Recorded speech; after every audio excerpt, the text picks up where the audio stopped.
नमस्कार। फिर से एक बार स्वागत है मेरे चैनल पर। मैं हूँ राज। आप देख रहे हैं हाईवे नाइट। दोस्तों, आज की जो कहानी हमें शेयर किए हैं उनका नाम सुनील है।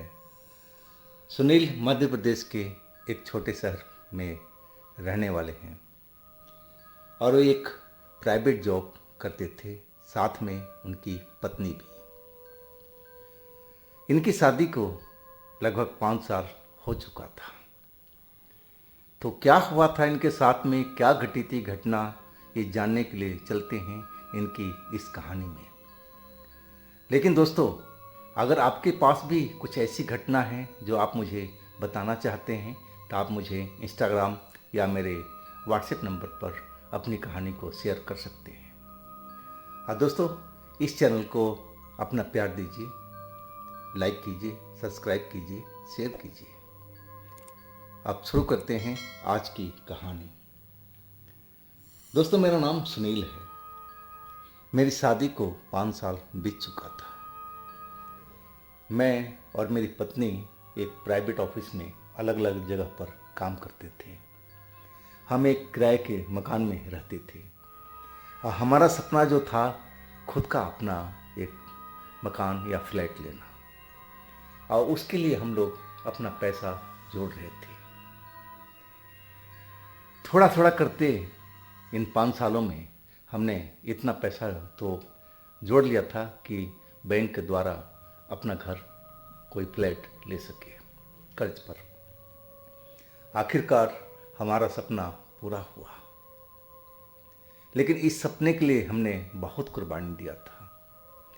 हमारे मम्मी पापा, हमारे गांव के लोग कहते थे कि सुनील का कोई बच्चा नहीं हो रहा है, शायद उसकी पत्नी मां बन नहीं पाएगी।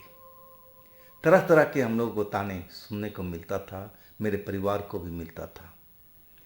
लेकिन हम बच्चा को प्लान नहीं कर पा रहे थे इस मकान को लेने के लिए। अब जब मकान ले लिए तो हमारा सपना पूरा हो चुका था। लेकिन जो बजट था हमारा बिल्कुल अब टाइट हो चुका था। हमारे हाथ में अब बिल्कुल पैसे नहीं बचे थे ताकि हम धूमधाम से अपने घर को गृह प्रवेश कर सकें। वैसे तो हमारा फ्लैट ही था, क्योंकि हम पूरा घर खरीदने की क्षमता नहीं रखते थे। लेकिन जो भी हमने लिया था उसी में संतुष्ट थे। मेरी पत्नी भी संतुष्ट थी। अब उस मौके पर हमारे पिताजी भी, हमारी माँ भी, हमारे परिवार के सदस्य भी वहाँ पर आए हुए थे। और जो भी अपने आप हम लोग पूजा पाठ करना चाहा था वो खुद ही हमारे पिताजी ने किया था, क्योंकि पूजा पाठ, गृह प्रवेश बड़े धूमधाम से हम करना चाहते थे। और फिर हमने सोचा था कि जब पैसा हमारे पास में आ जाएगा तो एक बार अच्छी तरह से पूजा पाठ करेंगे और धूमधाम से सभी को बुलाएंगे। हमने यही प्लान कर रखा था। खैर, अब हमारे पिताजी, माँ और जो हमारे घर के लोग थे अपने गांव वापस लौट गए थे और हम मियाँ बीवी अब बहुत खुश थे। मेरी पत्नी का तो खास करके ये सपना था, क्योंकि किराए के मकान पर हम लोग धक्के बहुत खाए थे। हर 5-6 महीने में कोई ना कोई बहाना करके मकान मालिक हम लोगों को किराया बढ़ाने को कहता या फिर कहता कि आप दूसरी जगह चले जाओ। ना जाने क्यों ऐसा करते थे। हम लोग जगह जगह पर मकान बदलते रहते थे। खैर, अब उन चीज़ों से पीछा छूट चुका था। हम अपने घर में थे और संतुष्ट थे। 3-4 रातें तो बड़ी आराम से बीती थी। जब हम लोग ऑफिस से आते थे थके मांदे होते थे। मैं अपनी पत्नी के साथ खाना बनाने में, घर के काम में मदद किया करता था कि और कोई तो था ही नहीं हमारे घर में। हम दोनों ही मिलकर के अपने घर को खाना बनाने में, हर चीज़ में एक दूसरे की मदद किया करते थे। अब रात को जब हम लोग सो जाते थे तो होश नहीं रहती थी कि हम लोग हैं कहाँ पर, क्योंकि एक ऑफिस का काम काज का बोझ और दूसरा घर का ये खाना बनाना, कपड़े धोना, तरह तरह के काम होता था। कुछ दिन तो हमारा बिल्कुल आराम से बीता था, लेकिन 5-6 दिन के बाद में जब हम अपने ऑफिस से दोनों घर लौटे तो घर तो हमारा बाहर से बंद था, खिड़की भी सब अंदर से बंद था। लेकिन जैसे ही हमने अपने फ्लैट का दरवाज़ा खोला, एक अंदर में काली बिल्ली तेजी से हमारे घर के अंदर से निकली, अब बाहर की तरफ भागी। हम दोनों देखकर काली बिल्ली को डर गए थे कि हमारा घर तो बंद था, खिड़की भी बंद था, तो बिल्ली कहाँ से आ गई। अब हम कुछ पल के लिए ठिठक से गए थे। हम एक दूसरे की तरफ देखने लगे कि आखिर ये बिल्ली कहाँ से आई। आखिरकार मेरी पत्नी बोली कि हो सकता हो कि पहले ही आकर कहीं छुप गई होगी और हम लोग देख नहीं पाए हों। चलो कोई बड़ी बात नहीं है। खैर वो बात ख़त्म हो गई थी। फिर हम अपने काम में जुट गए थे, खाना बनाने में और जो घर का काम था। जब हम लोग खाना खा करके और सोने के लिए आए तो रात के 11 बज चुका था। दरवाज़ा हमारा अंदर से ब्लॉक था, खिड़की भी बंद था क्योंकि ठंडी का महीना था। अचानक लगा कि हमारे बाथरूम के अंदर में पानी तेजी से गिरने लगा हो। हम उठ गए, मेरी पत्नी भी उठ गई। अब मुझे कहने लगी कि सुनील, तुमने बाथरूम का नल खुला छोड़ दिया है क्या? मैंने बोला नहीं, मैं तो नल सावधानी से बंद किया था, ऐसे कैसे हो गया? अगर खुला रहता तो बराबर पानी गिरने की आवाज़ आती, लेकिन ये तो अभी अभी आवाज़ आई है। मैं उठ करके बाथरूम के अंदर गया तो देखा कि वास्तव में जो नल है खुला हुआ है। मैं नल को बंद कर दिया सावधानी से और फिर मैं बाथरूम को बाहर से बंद करके अपने बिस्तर पर आ गया। अब नींद आ चुकी थी कि दिन भर के हम लोग थके मांदे थे। आधा घंटा पौन घंटा के आसपास हुआ होगा, वो नल फिर तेजी से बहने लगा, उसकी आवाज़ फिर सुनाई पड़ने लगी। अब हमारी नींद खुल चुकी थी। पत्नी कहने लगी शायद तुमने नल को सही ढंग से बंद नहीं किया है या फिर वो नल खराब हो चुका है, कल किसी मिस्त्री को बुलाना और दिखवाना। मैं अब दौड़ कर फिर बाथरूम में गया और मैं नल की टूटी को देखने लगा क्योंकि मैं अच्छी तरह से बंद करके गया था। अब पूरी टूटी खुली हुई थी, एक दो चूड़ी नहीं, जितनी मैक्सिमम खोला जाता है वो एंड तक खुली हुई थी। ऐसे कैसे हो सकता भाई? मैं नल को अच्छी तरह से बंद करके गया था। अगर नल खराब होती तो इतनी चूड़ी तो टूटी का नहीं खुलता, वो तो बंद ही रहता और हो सकता है कि नल टपक जाए, थोड़ा सा पानी जरूर निकले, लेकिन ये तो पूरी के पूरी टूटी खुली हुई थी। मैं थोड़ा सोचने लगा कि चक्कर क्या है। तभी पत्नी ने आवाज़ दिया, क्या बाथरूम में ही रहोगे क्या? आ जाओ, बंद कर दिया है तो सुबह प्लम्बर को बोल कर दिखवा देना। मैं दोबारा से उस टूटी को फुल टाइट किया। अब फिर मैं अपनी पत्नी के पास आया। मैं कहने लगा कि मैं अच्छी तरह से टूटी को बंद करके आया उस बार भी, लेकिन यह टूटी अपने आप कैसे खुल गई? नल खराब होता तो पानी टपकता, थोड़ा बहुत लीकेज होता, लेकिन ऐसे कैसे हो गया कि पूरी टूटी खुली हो और तेजी से पानी गिर रहा हो? मेरी पत्नी कहने लगी सो जाओ, रात बहुत हो चुकी है, शायद टूटी में ही कोई समस्या होगा, इसमें कौन सी डरने वाली बात है, कल प्लम्बर को बुला करके दिखा देना। मैं भी अब सोने की कोशिश करने लगा और थोड़ी देर में मुझे नींद आ गई। आधा पौन घंटा और हमने नींद ले लिया था। तभी बाथरूम से लगा कि कोई बाल्टी को उठा उठा करके पटक रहा हो। अब बाल्टी की आवाज़, प्लास्टिक की बाल्टी की आवाज़ तेज तेज कमरे में गूंज रही थी।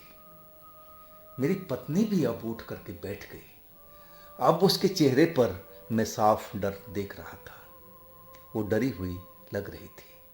अब कहने लगी कि सुनील, लग रहा बाथरूम में कोई चोर घुस आया है, क्या बाहर की खिड़की खुली हुई क्या? मैंने बोला हमारा जो घर है वो दूसरी मंजिल पर है मैडम, ऐसे कैसे कोई चोर घुस आएगा। मैं जा करके देखता हूँ कि आखिर ये उठा पटक बाथरूम में कौन कर रहा है। लेकिन मेरी पत्नी डरी हुई थी। वो कहने लगी, नहीं सुनील, मत जाना, हो सकता है अंदर में कोई चोर बदमाश हो और तुम पर हमला कर दे। मैं कहने लगा कि नहीं नहीं, डरो मत, मैं देख करके आता हूँ। अब मैं जल्दी से बाथरूम के दरवाज़ा खोल दिया और जैसे ही दरवाज़ा खोला, मुझे एक काली लंबी सी परछाई बाथरूम के अंदर दिखाई दी और उसकी दहकती हुई आंख को मैं कभी भूल नहीं सकता। वो तो धुंधली धुंधली परछाई मुझे दिखाई दी थी, लेकिन उसकी आंखों की जो रोशनी थी, आंखों की बिल्कुल लाल, सुर्ख लाल रंग से जैसे रंगी हुई हो। अब मैं तो देख करके ही एकदम चिल्ला पड़ा अपनी पत्नी का नाम लेकर के। मेरी पत्नी समझी कि शायद अंदर चोरी बदमाश होगा और चिल्लाने लगी जोर जोर से। मैं बाथरूम में चिल्ला रहा हूँ और वो पलंग पर बैठी हुई है। जब दोनों लोग हम चिल्लाने लगे तो वो परछाई एकदम से गायब सी हो गई। तब मुझे होश आया। अब मैं जल्दी से बाथरूम का दरवाज़ा लॉक किया, अब अपना पलंग की तरफ भागा। पत्नी अभी भी डरी हुई थी और कहने लगी, मैंने बोली थी ना कि अंदर कोई ना कोई होगा, तुम किस लिए गए थे। मैं कहने लगा कि मैडम, चोर नहीं था, इसमें मैंने काली परछाई देखी है, वो भी लंबी सी, जिसकी आंखें एकदम सुर्ख लाल लाल थी और वो हमारी तरफ ही घूर कर देख रही थी। ये तो ऐसा भूत होते हैं। मैं इतना ही बात बोला, अब मेरी पत्नी तो और डर गए। मैं अब समझ में नहीं आ रहा था कि हम लोग क्या करें, लेकिन हम अपने बिस्तर पर दोनों जन बैठे हुए थे। अगले पल का इंतज़ार कर रहे थे कि और कोई घटना तो नहीं होने वाली। लेकिन फिर कोई आहट नहीं हुई, बाथरूम से कोई आवाज़ नहीं आई। अब फिर 1-2 घंटे के बाद हम लोग सो पाए थे, लेकिन डरे हुए थे। सुबह हुई, फिर हम बाथरूम में गए तो नल अच्छी तरह से टाइट ही था, जैसे मैंने करके रखा था। बाल्टी जो सीधी थी वो पलटी पड़ी थी। अब हम दोनों लोग डरे हुए थे और ये बात कहें तो किससे कहें, समझ में नहीं आ रहा था। आखिरकार हमने ये बात अपने पिताजी को बताई। पिताजी बात सुनते ही वो भी डर गए थे, उनकी आवाज़ नहीं निकल रही थी और कहने लगे कि बेटा, जैसे तुम बता रहे हो ना, तो उस घर में तो कोई आत्मा है, कोई शैतानी ताकत है। बेटा, वो घर ठीक नहीं लग रहा है। एक तो हम लोगों ने पूजा पाठ भी सही ढंग से नहीं करवाया है। बेटा तुम घबराओ मत, मैं और मम्मी तुम्हारी आ रहे हैं, हम आ जाएंगे आज ही शाम तक, डरो मत तुम लोग। अब पिताजी की इतनी बात सुन करके मुझे दिल में बहुत तसल्ली हुई थी। हम लोग अब काम पर निकल गए थे और जब शाम को हम लोग वापस आए तो जैसे ही कमरा में घुसे और उसके बाद घंटी बजी और जब हम दरवाज़ा खुले तो हमारे पिताजी और मेरी माँ दरवाजे पर खड़ी थी। उनको देख करके हमें बहुत हिम्मत आया था। मैं पिताजी को अंदर ले आया, माँ को भी, और एक एक घटना को बताने लगा था। पिताजी बोले, बेटा डर मत, सब भगवान सही कर देगा, तो बस शांत रह, बिल्कुल डरने की कोशिश मत कर। अगर तू जितना डरेगा वो शैतानी आत्मा हम लोगों को और डराएगा। ऐसा ही मैं सुनता हूँ। चलो आज हम देखते हैं, भगवान का नाम लेते हैं, अगर कुछ बात होगी तो हम किसी तांत्रिक ओझा से मिलेंगे। अब रात को हम जैसे तैसे खाना वाना बनाएं, माता पिता को खाना खिलाए, हम लोग भी खाएं, और मम्मी पापा एक कमरे में सो गए थे, हम अपने कमरे में सोए थे। लेकिन डर था जो अंदर शरीर में था कि हो सकता है आज भी कुछ ऐसी घटना हो। अब रात के 12:30 बज चुका था, बाथरूम में से कोई आवाज़ नहीं आ रही थी और फिर हम नींद में आ चुके थे। अचानक जैसे बाथरूम की ओर से किसी को चिल्लाने की आवाज़ सुनाई देने लगी, जैसे कोई किसी का गला दबा रहा हो। घुटी घुटी सी चीख निकलने लगी। उस चीख सुन कर के हम दोनों पति पत्नी जाग चुके थे, और वो ऐसी आवाज़ थी चीख की, घुटने की, कि जैसे कोई किसी का गला घोंट रहा हो और अपनी जान बचाने के लिए छटपटा रहा हो, बचाने की कोशिश कर रहा हो और चीख रहा हो घुटी घुटी आवाज़ में। अब हम दोनों डर चुके थे। मेरी पत्नी तो डर से कांप रही थी और मेरे मम्मी पापा भी जाग चुके थे। उन्होंने मेरा दरवाज़ा खटखटाना शुरू कर दिया। बहू दरवाज़ा खोलो, बेटा दरवाज़ा खोलो, जल्दी खोलो। हमारी हिम्मत नहीं हो रही थी हम दोनों की कि पलंग से उठ करके और उस दरवाजे को खोलें ताकि मम्मी पापा अंदर आ जाए। मैं बड़ी हिम्मत करके आप पलंग से उठा था, दरवाज़ा खोला, तब भी वो चीख पुकार की बाथरूम से आवाज़ आ रही थी, जैसे कोई किसी का गला दबा रहा हो। और जैसे ही मम्मी पापा अंदर आए, वो भी चीख सुन रहे थे और उनके चेहरे पर भी डर साफ साफ दिख रहा था। अब हम दोनों चुपचाप खड़े थे। हमारी पत्नी भी पास में आ चुकी थी, मम्मी भी साथ में थी, 4 लोग थे। तो पापा कहने लगे मैं देखता हूँ, लेकिन मम्मी कहने की नहीं नहीं आप मत जाओ अंदर। लेकिन पापा कहने लगे डरो मत, मैं देखता हूँ ना कौन अंदर है। और पापा दरवाज़ा खोल दिए। जैसे ही दरवाज़ा खोले, जो चीख पुकार की आवाज़ आ रही थी वो एकदम से बंद हो गई। अब पापा काफ़ी देर बाथरूम में खड़े रह गए थे, तो मैं देखने के लिए मैं पहुंच गया कि आखिर बात क्या हुई।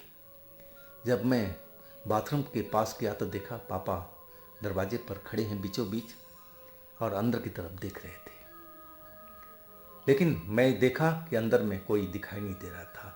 जो आवाज़ थी वो चीख पुकार की, वो भी बंद हो चुकी थी। अब पापा अब हमारे पास उसी पलंग पर आ बैठे थे और कहने लगे कि बेटा हम लोग भगवान का नाम लेते हैं, इस घर में कुछ न कुछ तो है। जो इस वक्त हम जो आवाज़ सुन रहे थे उसी शैतानी आत्मा की आवाज़ है। बेटे कल हम किसी तांत्रिक से मिलेंगे, किसी ओझा गोनी से मिलेंगे। और सारी रात हम लोग हनुमान चालीसा का पाठ करते रहे। हाँ, जब तक हम लोग पाठ करते रहे उस घर में और कोई आवाज़ सुनाई नहीं पड़ी। अब शांति हो चुका था, लेकिन अब सुबह हो चुकी थी। सारी रात हम लोग डर से सो नहीं पाए थे। अगले दिन हमें दोनों आदमी को ऑफिस से छुट्टी करना पड़ा और पापा और हम एक मंदिर की तरफ निकल गए थे ताकि किसी पुजारी से हम लोग पूछ सके कि हम कैसे क्या करें इस शैतानी आत्मा को भगाने के लिए। मंदिर में गए, पुजारी को सारी बात बताई। पुजारी कहने लगा कि भाई जाना पड़ेगा, देखना पड़ेगा कि आखिर कौन सी बला उस घर में है। पुजारी को लेकर के हम लोग आए। पुजारी ने हर घर पर अपनी निगाहें डाली और फिर वो बाथरूम के पास में आ गया। कहने लगा घबराने की बात नहीं है, सब कुछ सही हो जाएगा, हमें पूजा पाठ करना पड़ेगा। पापा कहने लगे जो करना है कीजिए, इस शैतानी आत्मा को इस घर से भगाइए। पुजारी जी तैयार हो चुके थे और पूरा लिस्ट उसने बना दिया था। अब हमारे जो पापा थे वो एक मुश्त जो पैसा होता था वो उनको दे दिए। बोले जो करना है कीजिए, बस इस आत्मा से, इस शैतानी आत्मा से हमें मुक्ति दिलवा दीजिए। अब पंडित जी पैसे लेके चले गए थे और शाम को आने की बात कहने लगे। शाम भी हो चुकी और करीब 8 बजे के आसपास में एक दूसरे पंडित के साथ में आए थे। वो पंडित इनसे भी बुजुर्ग थे और उन्होंने भी पूरा घर को छानबीन किया और फिर एक जगह पर वो पूजा करने के लिए बैठ गए। 2 घंटे की पूजा के बाद वो कहने लगे कि अब आपके घर में कोई आत्मा नहीं है, कोई शैतानी आत्मा अब आपको कोई परेशान नहीं करेगी। हम लोगों को विश्वास नहीं था कि इतना जल्दी वो शैतानी आत्मा से हमें पीछा छूट सकता है। लेकिन अब विश्वास तो करना ही था, क्योंकि पंडित जी बोल रहे थे। अब वो लोग चले गए, लेकिन हम अपने मम्मी पापा के साथ में अपने कमरे में ही चारों लोग बैठे हुए थे और किसी घटना का इंतज़ार कर रहे थे कि शायद दोबारा ऐसी कोई घटना हो। लेकिन भगवान की कृपा रही कि उसके बाद से ऐसी कोई आवाज़ हमें सुनाई नहीं पड़ी। इसके बाद से तो हमारा घर बिल्कुल शांत हो गया था। अब काफ़ी दिन बीत चुका।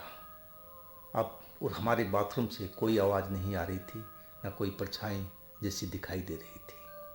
तब हमें समझ में आ गया था कि कोई न कोई शैतानी आत्मा हमारे बाथरूम के अंदर में थी, जो हमें परेशान कर रही थी।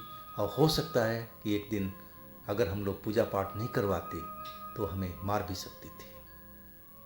लेकिन हमने सही टाइम पर सही फैसला किया, अपने पापा को बुलाया और तब जाकर के सारा काम हो पाया था। तो दोस्तों, ये थी आज की घटना। अगर आपके पास भी इस तरह का कोई कहानी है तो आप मुझे इंस्टाग्राम या मेरे व्हाट्सएप नंबर पर शेयर कर सकते हैं। और दोस्तों, मेरे दूसरे चैनल पर भी जाइए, उनमें भी अच्छी अच्छी कहानी मैं डाल रखा हूँ। चैनल का लिंक नीचे डिस्क्रिप्शन बॉक्स में दिया हुआ है, तो एक बार आप लोग ज़रूर विजिट कीजिएगा, उन कहानियों का आनंद ज़रूर लीजिएगा। और इस चैनल को भी अपना प्यार दीजिए, लाइक कीजिए, सब्सक्राइब कीजिए, शेयर कीजिए। और फिर हम मिलते हैं अगले रोज़ एक इसी तरह की घटना में। आप लोग अपना बहुत ही ख्याल रखिएगा। नमस्कार।